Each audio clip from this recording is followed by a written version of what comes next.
अस्सलामुअलैकुम। कहानी टाइम में नाज़रीन को खुशामदीद कहते हैं। कहानी सुनने से पहले हमारे चैनल को सब्सक्राइब करें और साथ लगे घंटी के बटन को भी दबा दें ताकि हर नई कहानी का आपको पता लग सके। शुक्रिया।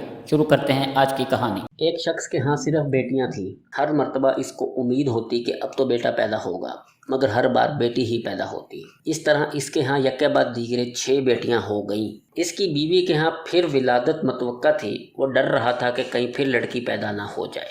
शैतान ने इसको बहकाया, चनांचे इसने इरादा कर लिया कि अब भी लड़की पैदा हुई तो वो अपनी बीवी को तलाक दे देगा। इसकी कज फहमी पर गौर करें, भला इसमें बीवी का क्या कसूर। रात को सोया, उसने अजीबो गरीब ख्वाब देखा। इसने देखा कि क़यामत बर्पा हो चुकी है। उसके गुनाह बहुत ज़्यादा हैं जिनके सबब इस पर जहन्नुम वाजिब हो चुकी है। लिहाजा फरिश्तों ने इसको पकड़ा और जहन्नुम की तरफ ले गए। पहले दरवाजे पर गए तो देखा कि इसकी एक बेटी वहाँ खड़ी थी जिसने इसे जहन्नुम में जाने से रोक दिया।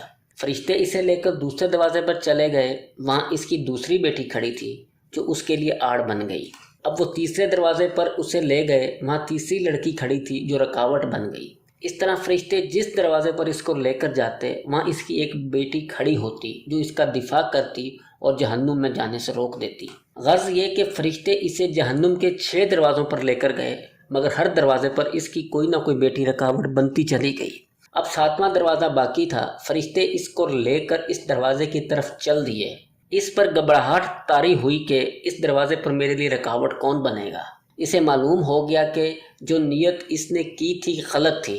वो शैतान के बहकावे में आ गया था। इंतहाई परेशानी और खौफ व दहशत के आलम में इसकी आँख खुल चुकी थी और इसने रब्बुल इज़्ज़त के हजूर अपने हाथों को बुलंद किया और दुआ की, ऐ अल्लाह मुझे 7वीं बेटी अता फरमा। इसलिए जिन लोगों का कज़ा व कदर पर ईमान है, इन्हें लड़कियों की पैदाइश पर रंजीदा खातिर होने की बजाय खुश होना चाहिए। ईमान की कमज़ोरी के सबब जिन बदअकीदा लोगों का ये तसव्वुर बन चुका है कि लड़कियों की पैदाइश का सबब इनकी बीवियां हैं, ये सरासर गलत है।